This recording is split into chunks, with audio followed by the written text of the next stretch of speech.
दोस्तों, आप सभी का स्वागत है आज के इस पॉडकास्ट में। और आज का पॉडकास्ट है बेहद ही खास। जी हाँ, जैसे कि कल भी मैंने आपको बताया था कि हमारा आज का पॉडकास्ट बहुत खास होने वाला है। वो इसलिए क्योंकि कल है 8वां नवरात्र। 8वां मतलब अष्टमी का दिन। अष्टमी मतलब कन्या पूजन का दिन। कन्या पूजन मतलब दुर्गा को प्रसन्न करने का दिन। जी हाँ, जो कन्याएं हैं वो माता दुर्गा को बहुत ही प्रिय हैं। और अगर हम अष्टमी के दिन दुर्गा माता की पूजा करते हैं, उनकी कन्याओं को खास करके अष्टमी के दिन हम उनको कोई ना कोई चीज भेंट स्वरूप देते हैं, तो माता अवश्य ही प्रसन्न होती है। तो अष्टमी के दिन पूजा होती है माँ दुर्गा के रूप महागौरी की। और महागौरी को प्रिय है कन्या पूजन।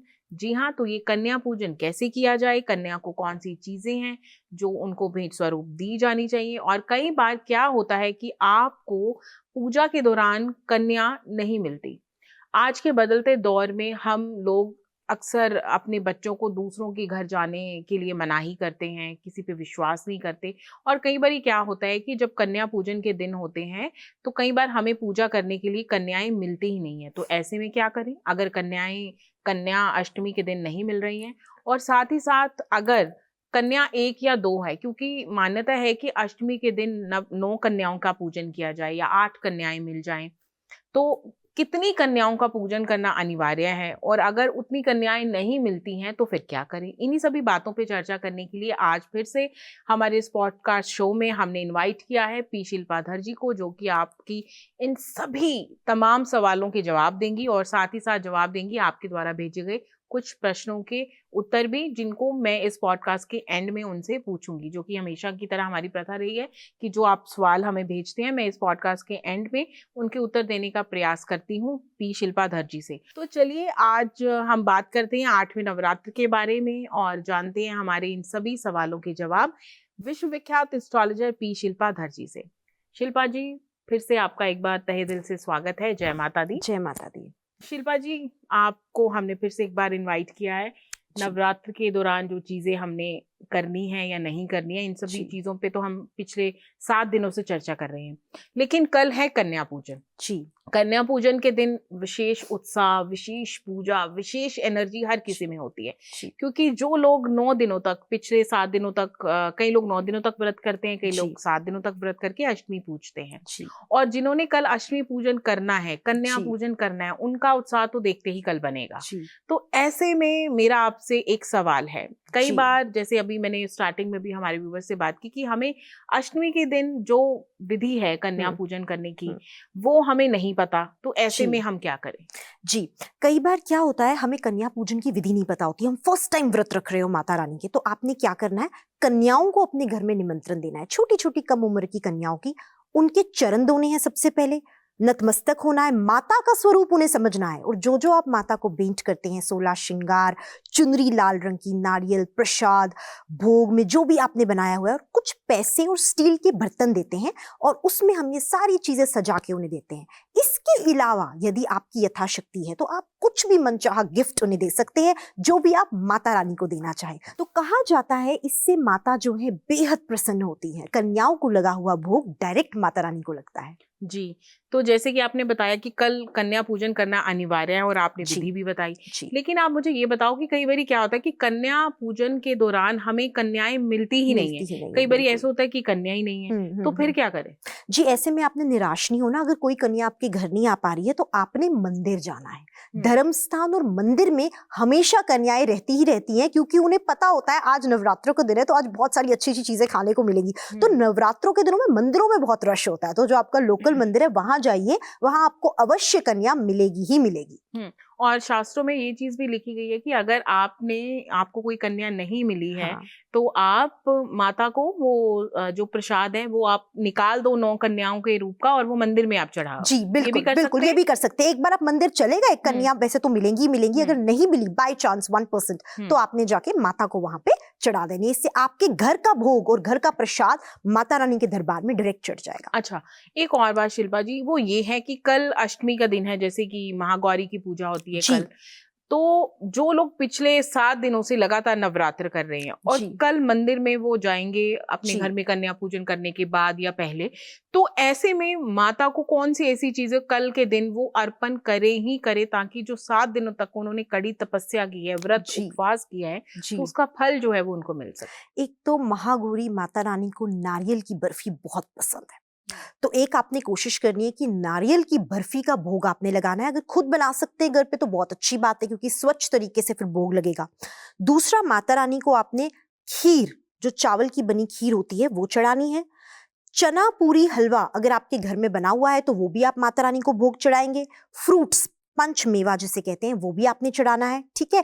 और माता रानी को जैस्मिन फ्लावर्स बहुत ज्यादा पसंद है, तो आप जैस्मिन के फ्लावर्स चढ़ा सकते हैं। लाल चुनरी और 16 श्रृंगार जो माता रानी का रहता है, कुमकुम मिला के, वो आपने माता रानी को अवश्य चढ़ाना है। जैसे कि आपने बताया कि कन्या पूजन की विधि आपने बताई, तो अब जी। मैं आपसे जानना चाहूंगी कि कल अष्टमी के दिन जो लोग कन्या पूजन करेंगे, तो ऐसी कौन सी चीज है जो कन्याओं को हमें देनी ही देनी चाहिए पूजन के समय? जी, जैसे कि मैंने आपको बताया कि 16 श्रृंगार देने ही देने चाहिए।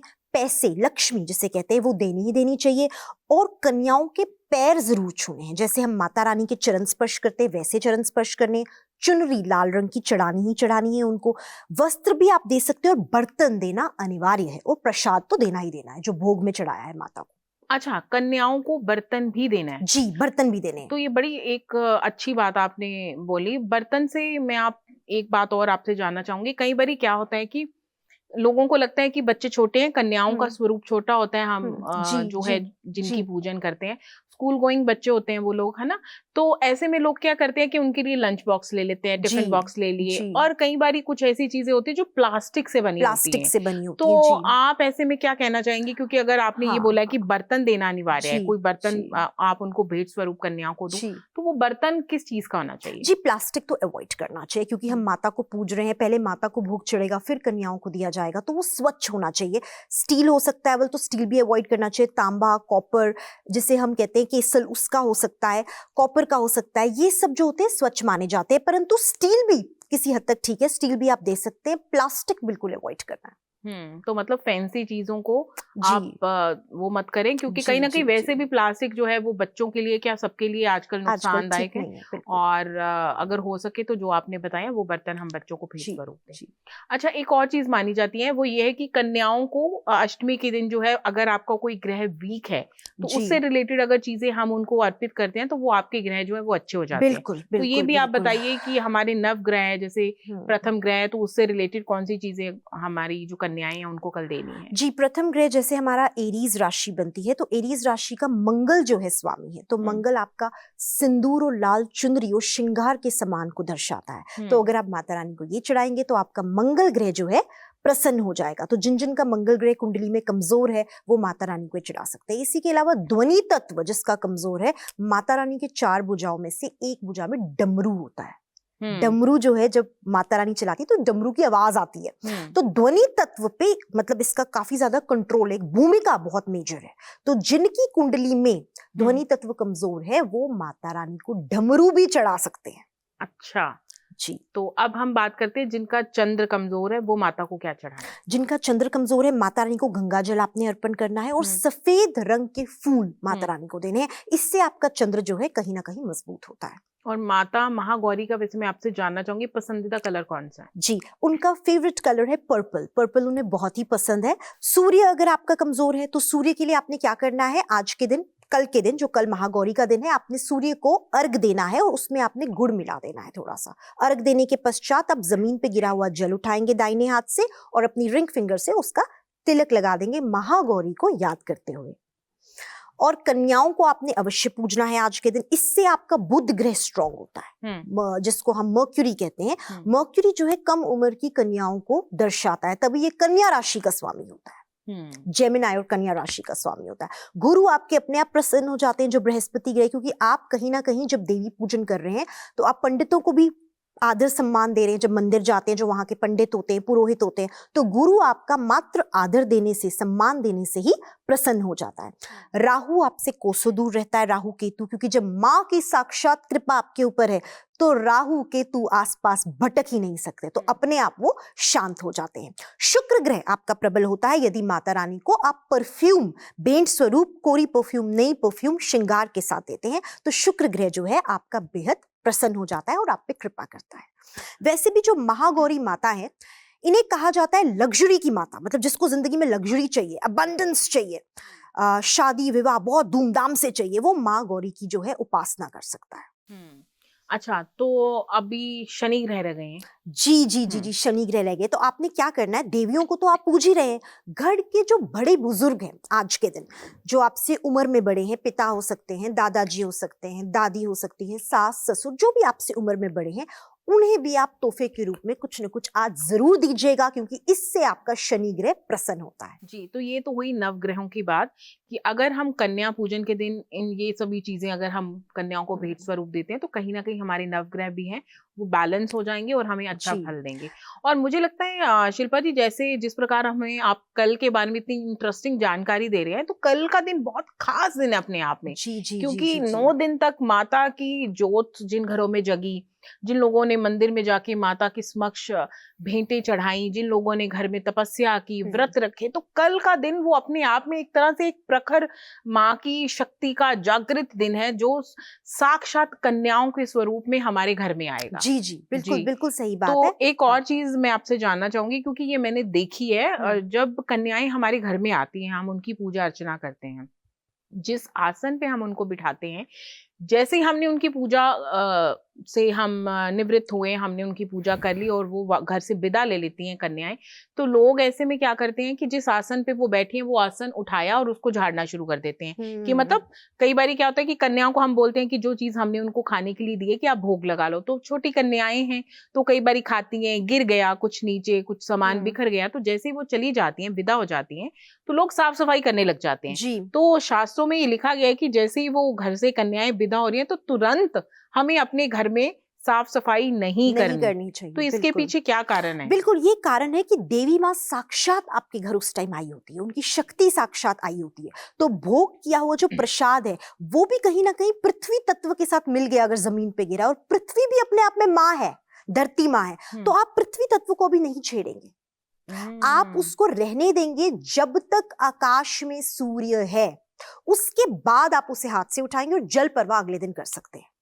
अच्छा, हाथ से उठाना है? जी, तो हाथ से ऐसे में उठाना है, कई झाड़ू नहीं लगा, झाड़ू नहीं, पोंछा नहीं, अपने हाथ, जैसे मंदिर की सफाई करते हैं अपने हाथ से हम लोग करते हैं, वैसे करना। और स्वच्छता से, यदि कहीं कपड़ा मारना भी पड़े तो कपड़ा आप नया लेंगे, कोरा कपड़ा लेंगे, उससे डस्ट कर सकते हैं, और उसके बाद जो जो भी सामान उसमें इकट्ठा होगा उसको जल परवाह करना है, ना कि उसको अपने डस्टबिन में फेंकना है। जी, और लोग, बहुत सारे लोग मुझे लगता है कि ये गलतियां करते हैं। गलतियां बिल्कुल करते हैं, बिल्कुल। ये तो वो हो गया ना कि आप माता आई चली गई तो ओके, हम तो अपने वापस रूटीन में, ऐसा नहीं, आपने शक्ति का आदर और सम्मान करना है। एक चीज और मैं बताना चाहूंगी, हम जब कन्या पूजन करते हैं उसके बाद हम फ्री हो जाते हैं माइंड से कि अब तो नवरात्रे खत्म हो गए, लेकिन देवी भागवत पुराण में इसका वर्णन है कि माता रानी को श्वेतांबरम कहा गया है, मतलब चांद के समान उनका मुख जो है उस पे तेज है, गोरी है वो चांद के समान, महागौरी।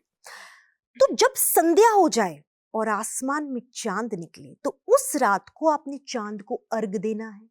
अर्घ देने के पश्चात उस जल को आपने उठाना है, तिलक लगाना है, और कोशिश करिए चम्मच से उठा के उस जल को आपने संभाल के रखना है और मिक्स कर देना है ड्रिंकिंग वाटर में, और आने वाले दिनों में उसी में अपने पानी पोर करना है और उस एनर्जी को पीते रहना है, महागौरी की एनर्जी को। तो सिर्फ यहाँ कन्या पूजन पे कथा समाप्त नहीं होती। ये नहीं कि कन्या पूजन हो गया तो शाम को हम बाहर जा रहे हैं करें, नहीं, तब भी आपने संध्या काल के बाद अर्घ देना है, और इसको भी विधि विधान से करना है, क्योंकि उस रात को चंद्र का बहुत महत्व है। अच्छा जी, और वैसे भी शिल्पा जी, आपकी बात कहीं ना कहीं ठीक है, क्योंकि अभी एक नवरात्र बाकी है। कई लोग नवमी के दिन भी पूजा करते हैं, वैसे मोस्टली 80% लोग अष्टमी के दिन पूजते हैं, है ना, कल के दिन सब लोग अपने घरों में कन्या पूजन करेंगे, लेकिन कई लोग नवमी भी पूजते हैं। अच्छा, अष्टमी से रिलेटेड मेरा एक और प्रश्न इसी से है कि आपने जैसे अभी बोला कि हमने कन्या पूजन कर दी और उसके बाद हम अन्न ग्रहण करके अपना व्रत जो है वो खोल लेते हैं उस दिन। जी, ऐसे में 7 दिन तक आपने व्रत रखा, 8वें दिन आपने कन्या पूजन किया और भोग लगा के आपने अपना व्रत खोल लिया जी। तो कई बारी लोगों को क्या लगता है कि अब मेरा व्रत खुल गया, अब मैं कुछ मर्जी खाऊं, ठीक है, वो लहसुन प्याज का खाना जो है वो शाम या दोपहर के टाइम खाना स्टार्ट कर देते हैं।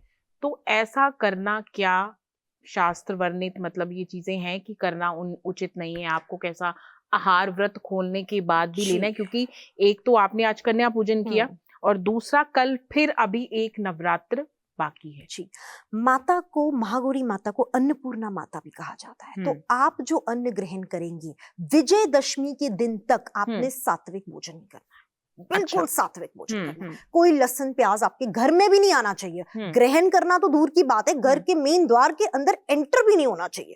इतना इंपॉर्टेंट है क्योंकि आपके द्वार पे साक्षात माता रानी का पहरा है इन दिनों। इस बात का आपने बिल्कुल ध्यान रखना है। जी, तो ये बहुत ही मुझे लगता है कि जानने वाली बात, जरूरी बात है, जो कहीं ना कहीं हम अनजाने में गलती कर देते हैं। जी, तो शिल्पा जी अब हम आते हैं महागौरी के मंत्रों के ऊपर।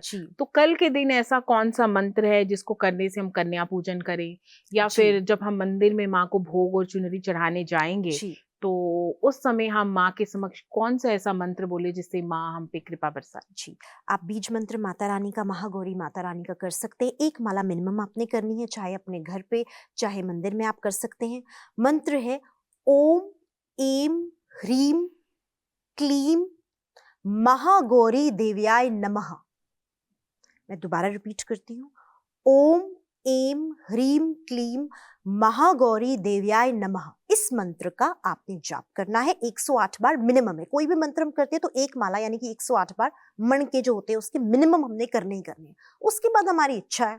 और आज के दिन कन्या पूजन के अलावा यदि आपको चलते फिरते रास्ते में कोई भी कन्या मिल जाती है, शाम के टाइम, रात के टाइम, दोपहर के टाइम, तो कुछ ना कुछ आपने दान दक्षिणा जो है कन्या को देनी ही देनी है। इवन अगर आपने कन्या पूजन कर लिया है उसके बाद भी कई बार माता रानी के रूप में आपको टकर सकती है पूरे के पूरे दिन, जब तक रात्रि ना हो। जो भी कन्या मिले 8 वर्ष या 8 वर्ष से कम की उम्र में जो भी कन्या आपको उस दिन मिले, कुछ ना कुछ आपने दान दक्षिणा करनी है, चाहे फल दे दे, चाहे पैसे दे दे, कुछ भी, लेकिन आपने करनी है पूरा दिन। जब भी आपको राह चलते कोई कन्या शाम को मिले, दोपहर में मिले, और कन्या की उम्र 8 वर्ष या 8 वर्ष से कम की होनी चाहिए। इसके पीछे भी कारण है। मैं इसी पे आने वाली थी कि कन्या जो हम कल पूजन के लिए जिनको हम बुलाएंगे अपने घर में, तो उनकी एक उम्र कितनी निर्धारित की गई है? शास्त्र क्या कहते हैं? 8 वर्ष। 8 वर्ष से अधिक नहीं होनी चाहिए। इसके पीछे कारण है, शिव पुराण में वर्णन है कि माता रानी जब 8 वर्ष की हुई, उन्हें अपना पिछला जन्म याद आया कि वो सती के रूप में उन्होंने अपना देह त्याग दिया था। 8 वर्ष की उम्र से उन्हें शिव की तपस्या करना शुरू किया उन्होंने, ताकि वो शिव को पति के रूप में पा सके। तो माँ अपनी शक्तियों को जागृत कर चुकी थी 8 वर्ष की उम्र में। तो देवी जो है पूजी जाती है 8 वर्ष की कन्या के रूप में। और 8 वर्ष से जो उम्र में बड़ी कन्याएं होती है उन्हें नहीं पूजना चाहिए, केवल 8 वर्ष तक की ही कन्याओं को पूजना चाहिए। कई बार ऐसा भी होता है कि अगर हम 8 वर्ष से अधिक उम्र की कन्या को बुला रहे हैं तो वो अपने प्यूबर्टी फेज में होती है या फिर वो रजस्वला फेज में होती है, तो ऐसे में अपवित्र और खंडित हो जाती है हमारी पूजा। तो इस बात का हमने खास ध्यान रखना है कि जो कन्याएं हमारे घर में आए, जो भी कन्या हमारे घर में आए वो एक 8 वर्ष से कम उम्र की हो, उस उम्र के पड़ाव में ना हो जहां वो ऐसे फेज से गुजर रही हैं कि हमारा जो पूजा जो हमने विधि विधान से की हुई, इतनी पवित्रता से की है, वो खंडित हो जाए।